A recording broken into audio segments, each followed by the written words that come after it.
Leader Fan Radio Network. Sorry, KFAN. And KFAN.com. 2 minutes and 49 seconds past 3 o'clock Central Daylight Time. Welcome back. Midweek, Wednesday edition.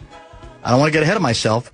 Bumper to bumper on another pretty moist, warm weekday afternoon here in the Twin Cities of Minneapolis and St. Paul. Gaardsy is Dateline Chicago, Illinois, Big Ten Media Day nonsense. He might join the program a little later. He might file a live report from Chicago, Illinois, because I think this was the Gophers' big day. We'll hope to catch up with him later. Brett Blakemore's in that chair until Gaardsy can return. I think he's back on tomorrow's program. Bradshaw and Brian KFAN text line will be rebooted shortly with help from Hip Cricket. 64686 if you would like to be part of the festivities today. Training camp has arrived. The day that many of us have been waiting for. Some of you have been dreading. Some of you have been looking forward to this day. It's here. Vikings are practicing. They are starting the process. Will they trust the process? That's the question. We don't know yet. It's probably a little bit too early to know whether, we're saying all the right things. We always say all the right things. If there were Super Bowls for saying the right things and the cool things, we would already would have hoisted at least one Lombardi trophy, maybe two. Because unlike the old days, when this organization had a different general manager, different approach, different head coach, different approach, we always, always, always say the right thing now. The question is whether we can do the right things. We haven't really proven capable of that on a regular basis past two very good regular seasons. So that's the quest at this point, one could say. But I will admit that I am confused about one aspect of this team going forward. We know what the quarterback situation is. We know that it's allegedly a two-horse race. Most of us feel it has been rigged, that it was rigged last year for J.J. McCarthy, largely because there was no other real choice, and that this year it is basically being rigged for the new guy, Kyler Murray, despite the words which are it's wide open. But there's a part of this conversation that I do think might bring about some confusion. I said at Winter Park just because I live in the past. I'm a Winter Park kind of a guy. I still miss Winter Park. Still miss the very tiny, congested press room at Winter Park, Eden Prairie, Minnesota. What is that building now? Bradshaw and Brian KFAN text line 64686. It's something else now. I think it's a company. In any case, whether it's Winter Park or TCO Performance Center, might there be some confusion? I ask because of a conversation that Dan Orlovsky had. I think this was yesterday. Maybe it was this morning. I don't even know. I didn't see it live. But the discussion is really an attempt to sort of understand what the Minnesota Vikings offense is all about, right? At its best. That's basically, I guess you could say, the point of the examination here. And, I tend to think Dan Orlovsky has much to say. I don't always agree with him, but I think he's always interesting. I think he basically knows what he's talking about. People who dismiss him because, well, how good was he? He wasn't very good. All I remember is him scrambling out of the end zone for a safety against the Vikings.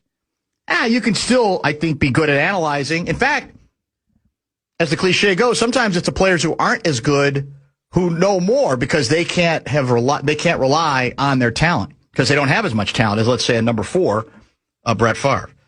But it was Orlovsky and Adam Thielen, who now maybe fastest rising ESPN media star.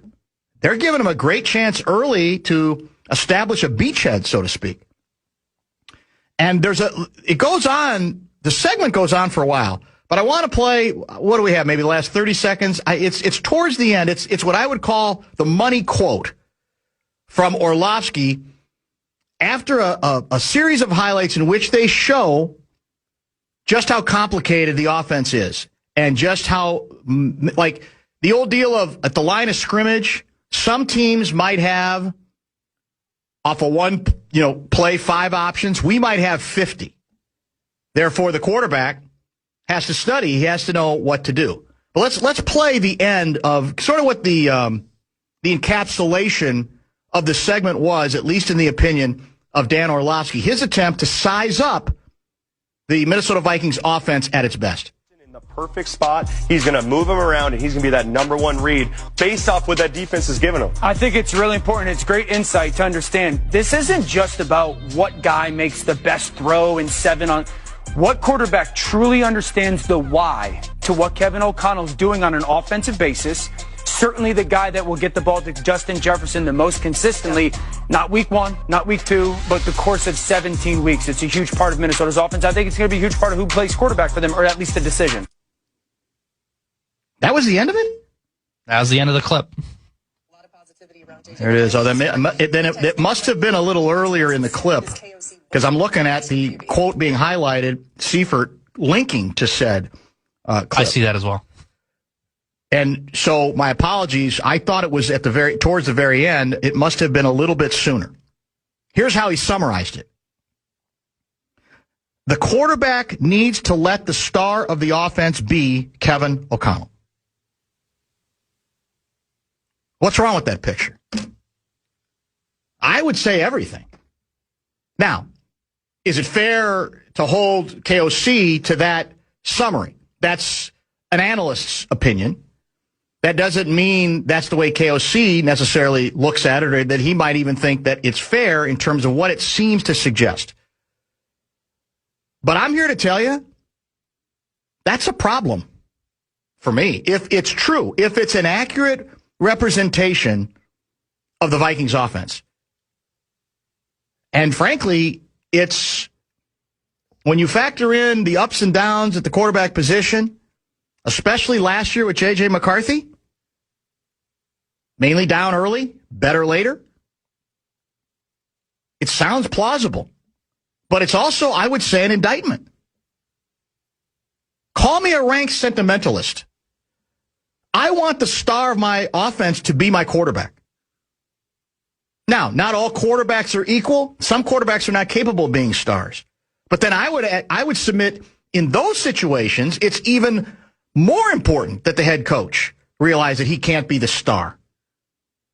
He can't overload players who are incapable of handling that load. All those nuances, all of those responsibilities. That sounds like showing off. And again, if you have, who's the Rams QB? Stafford. If you have Matthew Stafford, right, who seems to be getting better with age, if you have a Joe Montana in his prime, if you have Patrick Mahomes, right, if you have Danny Marino, if you have some of the greats, you say, sky's the limit. Give them, they can handle all of it. Not the least, or the number one reason might be that even if the play itself breaks down, they can make something happen on their own. They're that good, or they process that quickly. But I hope, and I'm going to ask, I think we're at the Perch Monday. I'm going to ask KOC about it. Because I don't think, I don't know. I mean, if you look at at some of the great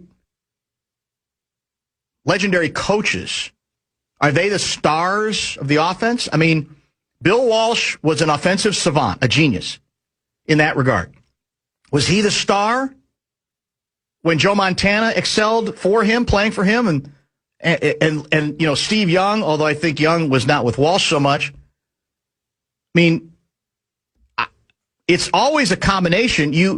If you have greatness at the position, then obviously, if you are an offensive savant, maybe you can push the envelope more. Because you, again, think, well, this guy's good enough to handle 50 variations at the line of scrimmage. Because that's the other thing they talked about. Everything happens at the line of scrimmage in this offense. And again, at its best, I understand that, but is that realistic? Is it especially realistic with the people you've tried at quarterback the last 2 years? Last year, a kid who may have abundant talent, but clearly was not ready for that menu. Now, maybe it wouldn't have mattered because his accuracy was a problem, regardless of how much it eventually got simplified. But even with Kyler Murray, you can say, well, Kyler Murray has been a starter for 7 years. He's got some chops. There's been some ups and there have been some downs. We can argue about how much of that is related to what he had around him, the whole bit.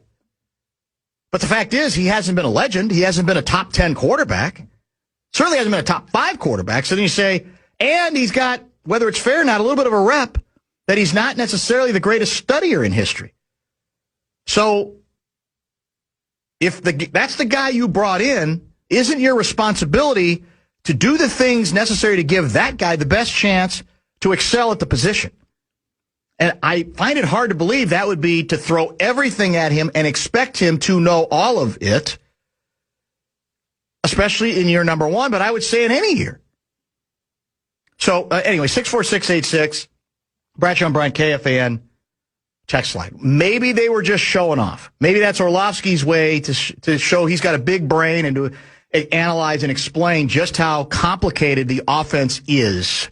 And he made it seem even more complicated than it actually is because that sounds cooler. If you talk about 50 variations, people go, whoa. I'm not going, whoa. I'm going, huh? Maybe if you have a legend at the position, maybe if you have Tom Brady at the position, that makes sense. Tom Brady sees the game clearly. That's been one of his strengths. Everything slows down for him for whatever reason.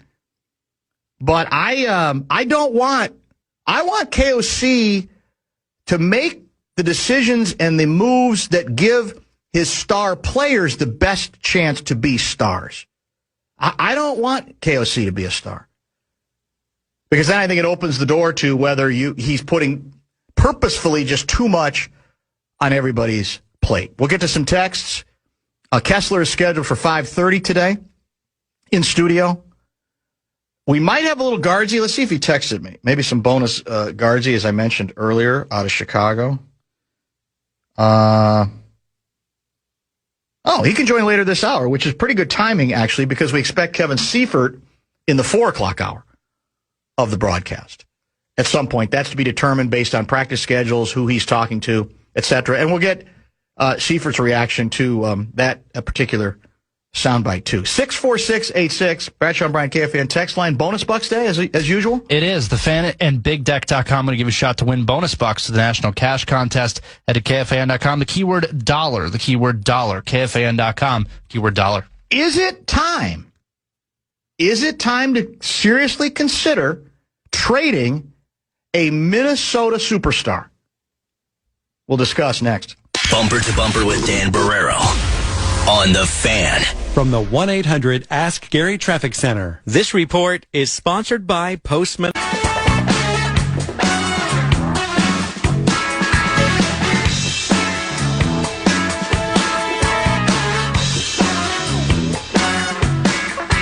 Very challenging day here at Hip Cricket to get latched up with the Bradshaw and Bryant KFAN text line, but that should be done fairly quickly. It looks like Hip Cricket's now trying to give me the proper password, or in this case, code. Let me put that into the system here as we continue, and that will allow us to include some of the reaction from the Rubes out there as Vikings training camp is now upon us. We all have permission to milk the story pretty much endlessly, I guess you could say. All right, we found the section of the Orlovsky dissertation that includes the money quote that I mentioned. A lot of stuff leading into it with Thielen. A lot of X's and O's, man. A lot of all 22 stuff. Very complicated about receivers and QBs being on the same page. And if the quarterback doesn't read the same thing JJ does, the play is, as in Justin Jefferson, the play is dead, etc., which I think is true with a lot of quarterbacks, but allegedly more with this system because it's so complicated. Here's the money quote from Orlovsky. On the outside, and I would say to everybody at home, what this looks like is what we would call a switch release, meaning that inside stack receiver goes out, he switch fakes release. it out and goes in, and Justin, as the outside guy, to your eye, goes in and then runs that corner route. But you were saying it's not necessarily just a corner route, right?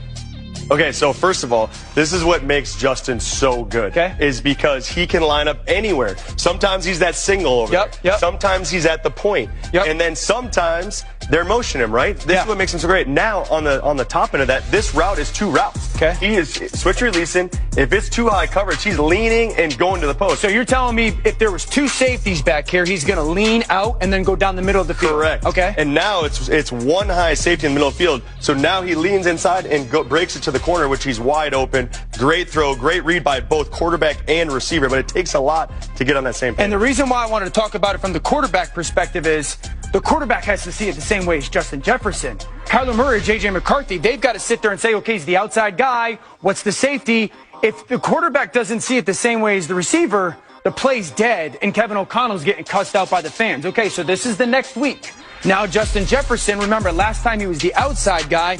This time he's the point guy. Why is the point guy there? You tell me why in this situation would we be the point person? This is great. This is Kevin O'Connell. A little more preamble than I expected. Most of the times, Justin's this outside guy who's running the deep cross route, and someone is taking the top off. Well, they saw this week that the safety plays really low. That single high safety was supposed to be the deep third.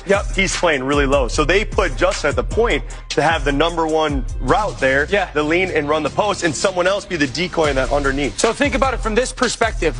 We show the week 1 clip against the Giants. He's the outside receiver. He leans in and goes to the corner. This time, very next week, this is why I always say the quarterback needs to let the star of the offense be Kevin O'Connell. There we go. He's going to get the guy open. Justin's finally, we got to it. A little longer preamble than I intended, but you get the point of it. 64686, Bradshaw and Bryant, KFAN text line.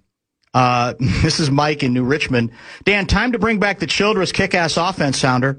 I felt for a while that KOC is enthralled with his own genius, and it was easy to blame McCarthy for the failures last year, and for sure he was far from perfect, and realistically he did make himself an easy target, but I don't think KOC did himself any favors, to be honest. Yeah, I mean, there's some truth to that. I don't want to put it all on him. I think it is a shared responsibility, and the fact is he has gotten good play out of a couple of quarterbacks, including helped resurrect Sam Darnold's career. Now, we can debate how much of it was him, how much of it was even what Darnold picked up after a year in the 49ers system, but he did it here, right, on a regular basis. So that part needs to be remembered. I like complicated offenses, man, but I don't like hearing that the quarterback has to understand the star of the offense is the head coach. I just that doesn't fly with, to me, what I think of with great head coaches, which is how can I get my quarterback to be closer to being a star? What can I do?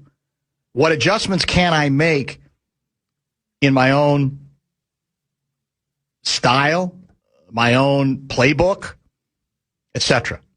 Good coaches create situations for their athletes to thrive. KOC does not do that. KOC wants the flashy plays, hates to check down, hates to run it, plays too many video games.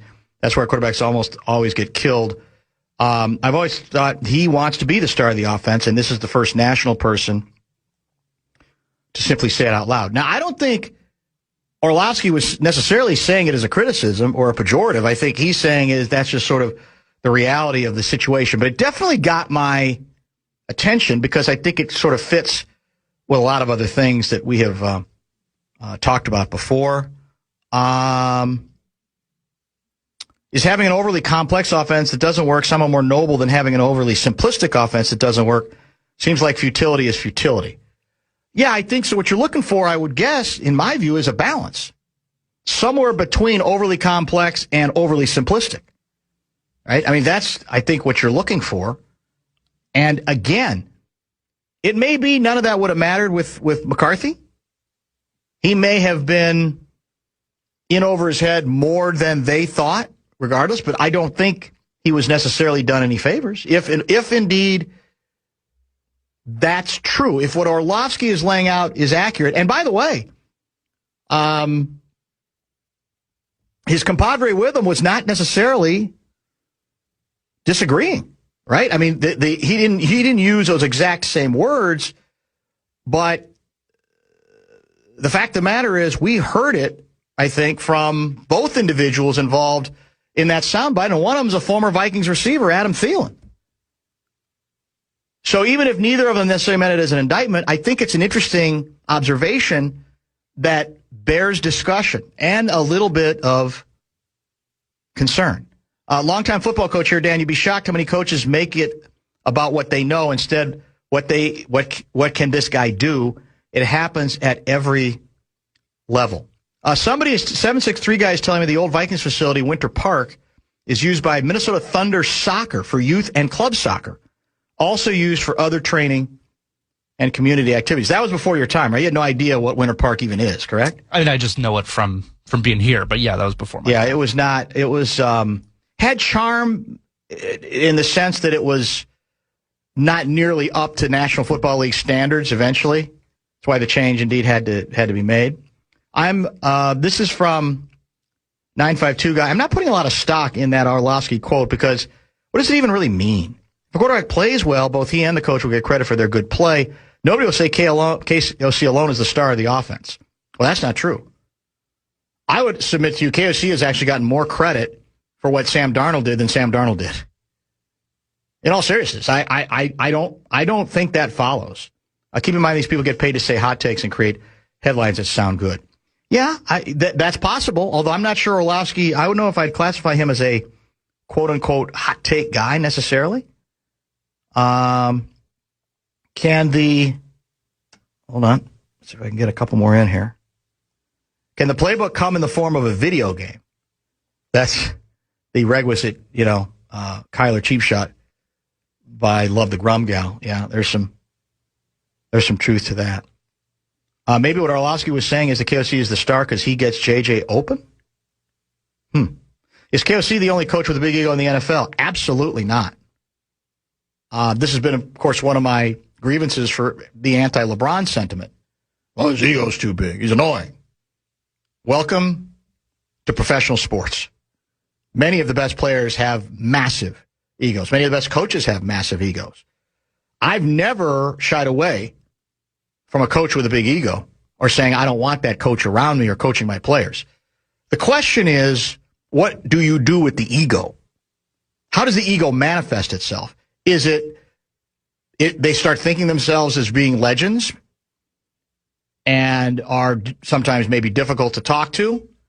Or is it they start believing that they can make it as complicated as they want? There's a big difference because the latter can end up working against the team. It's how the ego manifests itself. If it's manifesting itself by pretending that there's quarterbacks who can handle 50 variations at the line of scrimmage, then I'd say you're letting that ego get in the way of doing your best work. And for all we know, the Rams are just as complicated. That's where he came from. Maybe that would be his comeback. That's what we don't know. They don't strike me as looking as complicated as what we have tended to sort of live for. I'm not sure. All right, let's do this. Let's stay on schedule because I think we're hoping to get Gaardsy sometime later this hour from Chicago. Big Ten Media Days continue, and today is, I think, the Big Golden Gopher Day. There's stuff to catch up with Gaardsy on that. We hope to get Kevin Seifert from training camp sometime in the 4 o'clock hour, and Kessler is scheduled in studio in the 5 o'clock hour, too. I mentioned before the break, is it time to seriously consider trading a Minnesota professional superstar? I think we have to ask the question. It's not a hot take, but I think it's at least worthy of examination. We'll attempt to get into some of that as well when we come back. You're listening to Barreiro on The Fan. Bonus Bucks is back on KFAN. We have 9 chances for you to win $1,000 every weekday. It's every hour from 9 a.m. till 5 p.m. Enter keywords and learn more. Head to KFAN.com. Bonus Bucks is presented by BigDeck.com.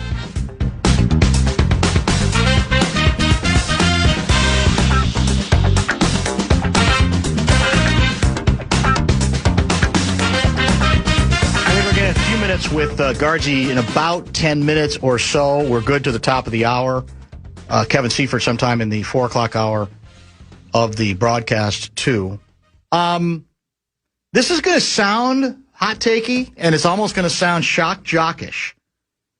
But I'm going to ask it nevertheless because I think it's a fair question, worthy of at least some examination. Should the Minnesota Lynx consider trading Nafisa Collier before the deadline? Now, it sounds outrageous. It sounds fireable. It sounds absurd. But let's remind folks, and there was a good piece via The Athletic laying out possible trades at the deadline. And let me give the writer the proper credit here. This piece was written by Annie Costabile. I hope I'm pronouncing that name correctly. She notes that historically the Lynx have been the most aggressive franchise at the deadline, executing deals like the 2015 midseason trade for center Sylvia Fowles, who went on to help the team win 2 titles and become a league MVP.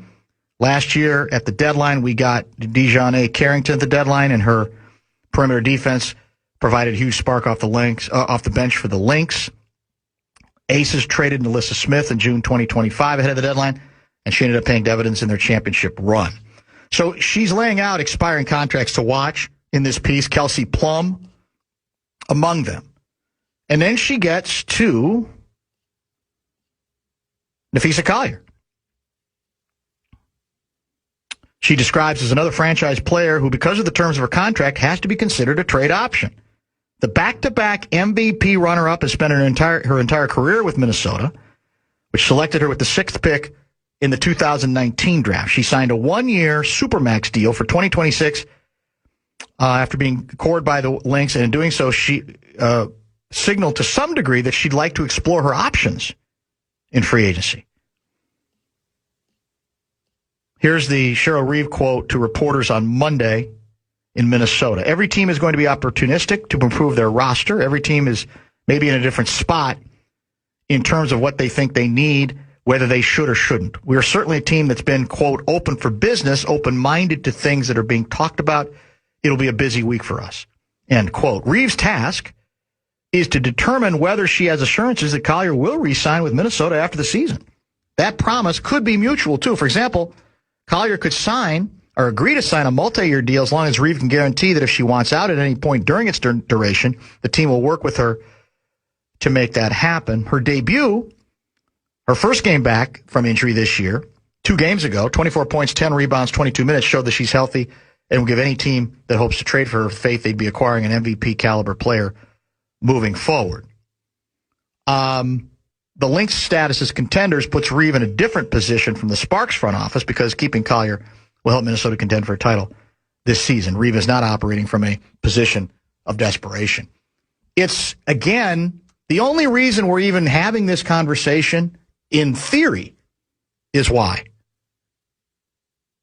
Because Olivia Miles has been a godsend of a basketball player. She has been so good, so transcendent that you'd say to yourself, well, could we envision? And by the way, other players have emerged like McBride. And you go, well, I don't know. If there's any question about her coming back, about Nafisa Collier coming back, imagine, one would assume, the haul that you could get for her. And you could say you've got these other pieces in place to be good to great for a long time and maybe even set up your future. I'm not suggesting they do it. Obviously, if you know, or you have been led to believe that Collier's coming back one way or the other, then I absolutely, as far as I'm concerned, you keep her. You 100% keep her. Because you add Collier to this mix of emerging youth and you go, we're going to be, barring injury, we can be a factor for the next 5 years. We can be dynastic in this league. But it's a fascinating situation that we all kind of knew was coming because of the nature of the contract she signed, and it didn't get a lot of attention, but I think there were some furrowed brows. What does it mean? Exactly. So from Collier's standpoint, does the emergence of a point guard take away any of her desire now to walk away or to, I'm going to see what else is out there for me and maybe I just want to play someplace else. I have absolutely no idea. Highly unusual set of circumstances to even, I mean, it sounds sacrilegious to consider trading away a player this good, but how many times does this circumstance exist where at the trade deadline, you have the best record in the league. You've been the dominant team in the league, but you've done it. She's been back for 2 games. You've virtually done it without her. Now, regular season is very different from postseason. That's why I think you keep her if you can. But what kind of reassurance do you need? What kind of reassurance are you going to be given at this point? Makes for a rather fascinating set of circumstances. What time did you say on Gaardsy? A couple minutes? You're going to call him? Is that correct? Seems like he just joined in now. I'm going to check in with him. Oh, I see. Ready. Okay. I forgot he wouldn't be on the phone in this case. He'd be on one of those super duper lines that makes it sound like he's right next door. Is that correct, Gaardsy? Gaardsy? All right, here he comes. Gaardsy? I did not see a quesadilla. I don't know how much of the conversation I just said offered up you heard, but none. Okay, 4 seconds. Yeah. Well, before we talk Gopher football, because it's their day, right? It's been their day at the Big Ten Media Days thing. Is that correct? Mm-hmm. Okay. Yep. The Nafisa Collier situation fascinates me because in the athletic piece that laid out possible trades, her name was prominent. Yeah. And it's not because anybody thinks the Lynx want to trade her or that she has shown, I don't know, the way she's coming back from the ankles, man. She looks like she's shaky. It's that goofy, tricky 1-year contract she signed for this year that leaves her an unrestricted free agent for next season. So I said it sounds hot-takey and it sounds ridiculous, but is it possible the Lynx, if they have any concern that she's sending out feelers privately saying, I'm looking around, man, would you actually have to consider seeing what you can get? Because my assumption is you could get a haul for her. Now, maybe she's coming. It's too soon after the injuries, but I still think you could get a haul from her or for her. You know who you're kind of built around now at this point. You got a number of other good players. You could argue this team could set itself up for the next 5 years. Now, on the other hand, if you know behind the scenes she said, hey, I've seen enough of this Miles character. I don't need to look anywhere else. We'll work it out. I'm staying. That's another issue because best case is you keep her, right? But it's a fascinating scenario the way it's been laid out, no? Yeah, I saw that story yesterday. I hadn't read it yet, but when I saw some reaction to it, I knew it had to be about what you said, that contract. And it was weird when it happened. It was weird, I thought. Yes, it was. Just because it's so rare and people were signing 4-year max contracts. And, Cheryl mentioned that, well, she's, got the right to do what she's got to do. And she, I think, tried to play it, play it right publicly. But you're right, because, even if it's not a haul, it's better than nothing. And yeah. I would imagine any team that you trade her to, she would have to give some type of assurance that you would sign a long-term deal. But I saw your tweet about it before the show, and I figured that's who you were talking about because it couldn't be anybody else, frankly. But it's a weird situation. Maybe we're all making too much out of it, but yeah. I even think about like when Maya Moore retired, and everyone just said, everyone said, well, there's nothing to it and blah, blah, blah. And it's like, well, yeah, but it's still weird. Mm-hmm. Like it's still, I know she never came back, and, just the way they kind of explain stuff. So it's definitely something to think about, I would think. She will turn 30 in September. Mm-hmm. So I don't know where that factors into the mix. I don't know. That's a little older than I thought she was for whatever reason. Again, when you're talking dynasty possibilities, if you have her in the mix with what else has grown with her being out, especially given her defensive acumen, as you've pointed out before, you'd say, let's play for 5 years, man. As long as we're not injured, we may not win 5 titles, but we're going to be a factor straight through, right?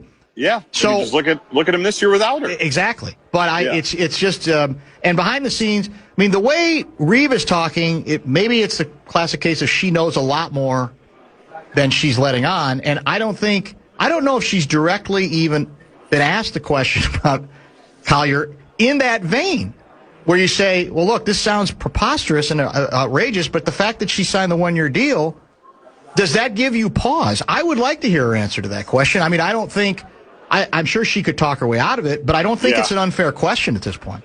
No, I mean, what are we talking about right now with the MLB trade deadline? Guys that are expiring, guys that are rental players basically for the rest of the year.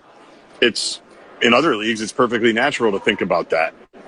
It would be crazy. I agree. I mean, trade an MVP candidate, a defensive player of the year, and literally your franchise player until like 3 months ago when Olivia Miles has now inserted herself into the chat. It would be crazy. A proven playoff player. That's the other part. As good as they played this season, these aren't playoff games. And a lot of stuff does change, just like in the NBA and the WNBA, and that's the other the other presence that she offers you offensively and defensively. All right, we'll save that for another day. What's the headline from Gopher Day, Big Ten Media? Well, there's a couple. I mean, really the overall theme of this week, it appears, has been, I called it yesterday with Cynic and BTE, Big Ten Energy. The Big Ten is flexing. I'm sitting kind of at our radio row table, and to the left of me are the back-to-back-to-back 3 national championship trophies, Michigan, Ohio State, and Indiana. They started there, and they're still there from yesterday into today. So it's a lot of that. It's a lot of talk about the playoff and where it's going to go. There's meetings ongoing. Like, I haven't seen a lot of athletic directors running around here very long today because they're trying to figure out this, Save College Sports Act and playoff expansion and all this stuff. So those are kind of the 2 global topics that everybody is being asked about. In terms of the Gophers, it's, mostly centered around the guys that they brought here. Drake Lindsey, the quarterback, Anthony Smith, the preseason defensive player of the year, which is a pretty big deal. And Darius Taylor, the running back, who needs to stay healthy all year for them to be successful. But it's mostly centered around those 3. PJ's talked a lot about some of the younger guys that he hopes will step in and play. And here today, the headline is that Ohio State and Oregon are also here, which is life in the Big Ten. Yeah, right. I'm staring at the back of Dan Lanning's podium right now, and it's like 10 deep reporters trying to get a word in edgewise with the Oregon coach. Are we going to throw as much this year as we did last year? Are we going back to more of a balance, or what do you think it would be most comfortable for the head coach? Well, he wants to run the ball, obviously, and actually you'll hear tonight at 7 o'clock when Grimmer and I have the PJ Flex show, he was pretty frontal with himself about how poorly they ran the ball last year. And they really haven't run the ball well the last couple of years. Some of that is because Darius Taylor's injured. Their top 2 running backs were, basically they got about a half season out of them because the main backup running back, A.J. Turner, got hurt in the Cal game in the middle of the night, the game they lost. But to get this offense going, in my opinion, to maximize Drake Lindsey, who, is showing up in mock drafts in the first round almost daily now for next year or the year after, you have to be able to run the ball. You have to make it easier than it has been. Last year's offense was not very good. They averaged fewer than 20 points a game against Big Ten opponents. They were outside the top 100 in both passing offense and rushing offense last year. And I think it was hard to throw at times last year because, number one, I don't think they had greatness at the wide receiver position or enough. And number 2, they had very little run game threat. And so PJ actually talked a lot about that tonight for people that want to listen. Other than just the health part of it that you can't control, what's going on with the offensive line. They brought in a couple of transfers to hopefully help out the right side there. So to answer your question, they know what they have in Drake Lindsey, but I think they want to make it as easy as possible for him or give him the best chance to take advantage of what he can do, sling it, by also making sure the running game is what we're used to seeing from a Minnesota team, going all the way back to Mace, but certainly PJ too. What about, we'll have time to flesh this stuff out, obviously, as we get closer to camp and even at the fair, whatever. But where are we defensively? Where are we strong defensively? Where do we have a lot of work to do? Well, I think secondary is the one question mark where we just don't know. PJ today talking about his defense, he's obviously always going to be optimistic. about what they have. But you start with Anthony Smith, who, as I mentioned, I mean, that guy's a pro already. Like, he could be in an NFL camp right now. They needed some help, I think, on the opposite side. They got a Cal transfer named TJ Bush that had 5.5 sacks last year. So those two are kind of the stalwarts. After Maverick Baranowski, who's here, I think there's question marks at the linebacker spot about who's going to actually step in and play those positions. They have, PJ said today, 7 guys that have played over the last couple of years, and now it's their turn to kind of step in, but they're unknown. You know, Emmanuel Carmo from Cooper, Matt Kingsbury's from down here, Catholic League, Illinois. He's played a little bit. So that, I think, is a question mark. Safety-wise, they obviously are replacing Coy Parrish, which is, you know, speaking of Dan Lanning, something he was just talking about a minute ago. They have to find a safety to replace him. But I think the strength will be up front. I think PJ thinks the linebackers are good, and then to me it's, you know, the secondary, who fills in at a corner spot and who fills in for Coy. So when I take a cursory look at our schedule, what strikes me is there's one, to me, last season, in terms of the limitations about how successful, quote-unquote, it could be, all boiled down to not being competitive at Ohio State, at Iowa, and at Oregon, right? That was those are the, and we talked about those road games going into the season.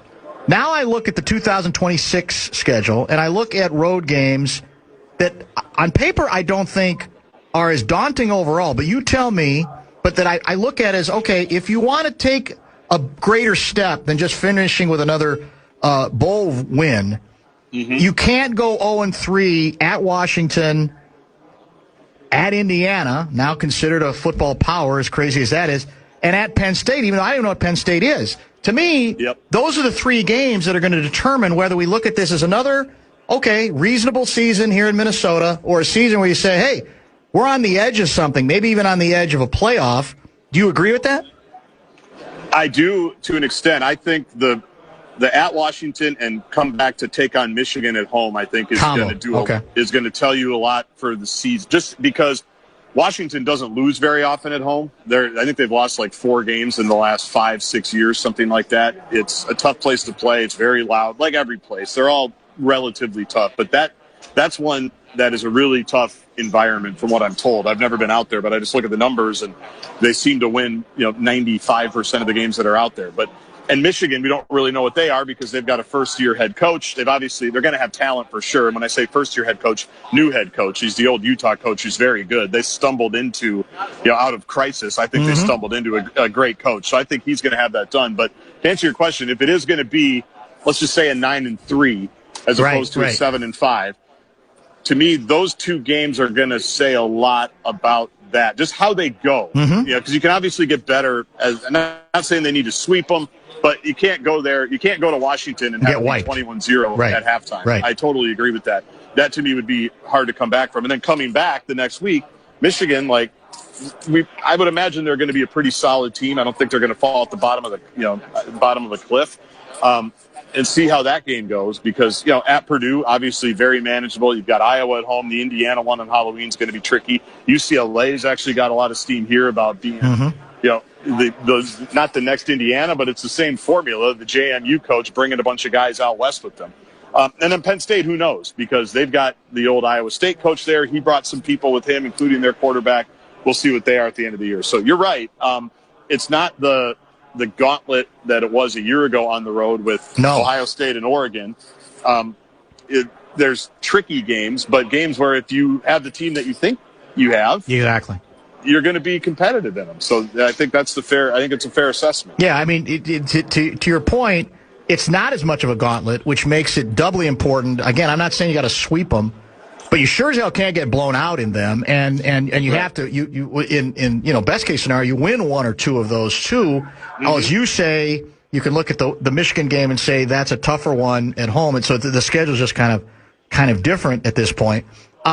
It sounds like Ohio State's considered the team to beat. I mean, how are people handling Indiana? Because they've obviously established something, but they don't have the same quarterback that they had before. So is it Ohio State 1, Oregon 2, Indiana 3, or what do you? What's the sense you're getting there? Well, if you look at the over-unders, Oregon is 10.5 projected, Indiana 10.5, Ohio State 9.5. And it's interesting. I'm just looking. Michigan's actually 8.5, so that is interesting.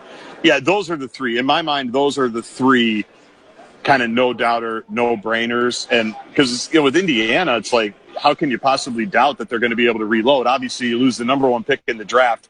You would think there's going to be a little bit of a drop-off at quarterback, but they went out and got Josh Hoover, who's good. And, with the wide receivers that they have that have transferred in and that are coming back, I think there's no reason why that should slow down, right? Cignetti's got that thing rolling. But I do think it's those three in the top 10 and then a little bit of a dip after that and a good opportunity for somebody else to jump up in there. So, Oregon, a lot of people think like this is the year they finally, quote, break through. Even though they've been to the playoff the last 2 years and have won 1 million games, they have a lot coming back. Dante Moore, their quarterback, turned down the NFL to come back. He's here. He's a good player. The funny part about Anthony Smith being preseason Big Ten Player of the Year is he was voted over 4 different Oregon Ducks. Wow. Which tells you how many guys they have. Right. And I remember that team from last year, like all of them look like NFL guys, and I think they probably will be. So, but the long-winded answer to your question, I do think it's those three. And honestly, I think any semblance of the order would make sense. I think you can make a legitimate case for all three of them to be there at the end. I'm a little concerned about the IU non-conference schedule. It's North Texas, it's Howard, and it's Western Kentucky.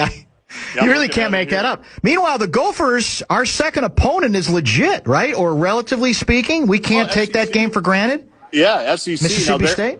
Yeah, they're not expected to be very good. They're not expected to be very good from what I've gathered, but who knows? I mean, with all the new players, you just never know. But yeah, they're coming up here. We go there next year. So they actually, in the next handful of years, have a few, now they have some bad ones. I'm not going to lie. They have, 1 or 2 that you're like, how does this team even have a football team? But yeah, second game of the year, Mississippi State. That'd be one too, to what we talked about earlier. It's like, you got to win that game. Yeah. You got to win that game and just don't mess around with it. Cause you think about it, last year, Cal, they lost, the North Carolina series, good team to schedule. You lost both of those games. Like that can make a big difference when you're evaluating the season in total, as well as your other Power 4 non-conference game, how you performed in it. All right, and you already got your times, right, for the first 3. The opener, Thursday, September 3 during the fair against Eastern Illinois is a 7 o'clock start. That's a Peacock game. Of course, all these games will be on the Fan. Saturday, September 12, the Mississippi State game's a 2:30er, CBS. And then Akron, an early start, 11 a.m., the 19th. And that's not surprisingly is a Big Ten Network game. And then you start that 2-game stretch where you might very, very well tell the story of the season at Washington and hosting Michigan. Yeah, I was hoping that we could get field passes for LeBron to go to the Akron game. I thought that would be a nice enticement. Nice touch, I know. Well, when I tweeted that out, the Twitter list said, well, he was more of an Ohio State fan. But thank you. Yeah, I'm aware. He probably liked Ohio Stadium, but clarification. It's his hometown. You don't think he would have pulled up? You don't think he would have pulled up for Akron? I bet he would have. Yeah, you're probably right about that. All right, so you're back tomorrow. Is that correct? Correct, yeah. Right now I'm about to head out to O'Hare. Beautiful. Outstanding. Appreciate the help. We'll talk to you tomorrow. Thank you. Yep. See ya. Gaardsy checking in from Chicago, Illinois, Big Ten Media Day. Today was Gopher Day. And don't forget, at 7, it's Gaardsy and Grimm with the head coach and much more. So that will be something to look forward to for college football fans. And we're going to prepare for hour number 2 of the show. We do expect a visit with Kevin Seifert at some point in the 4. We know Kessler is confirmed for a 5:30 in-studio visit. Back in just a minute. You're listening to Barreiro on the Fan. From the 1-800